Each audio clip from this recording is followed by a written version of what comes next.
Overall, it shows the leaks were right, softening the disappointment of cutting back the whole of the eastern leg of HS2. In my opinion, it's not levelling up at all, and I'm not entirely convinced this is the correct choice, as in 15 to 20 years' time, today's decision may be viewed in a completely different light.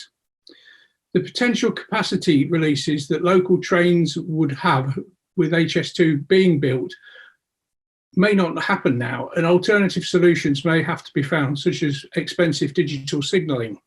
There will be some people who are obviously happy with today's announcement that the eastern leg is scrapped more or less in its entirety, but as many will view it also as missed opportunities.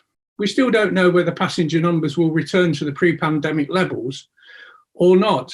Current signs are that on many routes, said passenger numbers are about 70% of what they were pre-pandemic, but there's also a marked increase in weekend and leisure travel, which is something the railway's not really experienced before, and it's also something the industry has to address collectively when it comes to weekend maintenance requirements. For me, living in the East Midlands, one of the pluses is the electrification of the Midland Main Line northwards from Market Harbour to Sheffield.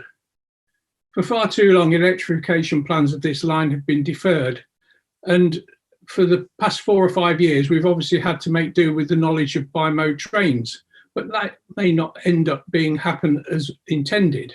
With the new HS2 station at Towton, potentially serving Nottingham and Derby, it is essential with electrification that journey times from Leicester are at around or just below the 55-minute mark. That's a cut of around 10 to 12 minutes on today. I also think announcing electrification from Doncaster to Sheffield and also Derby to Birmingham will prove to be missed opportunities.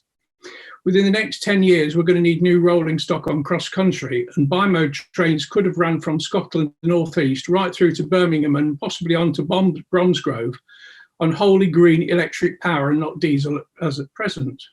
Transpennine electrification is a plus too. Improving journey times across the Pennines will be key for many commuters who prefer to use the M62 to trains. So again, there's a culture change going to come there. But you've also got to fit in local trains, so it'd be interesting to see how the timetables and service patterns pan out.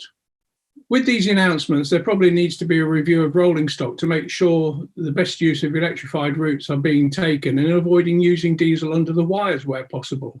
But there's still an awful lot unknown that both government and train operators have got to do to understand where we go, but also to win back passengers back to rail and at the same time get commuters out of their cars as part of a whole package of being greener.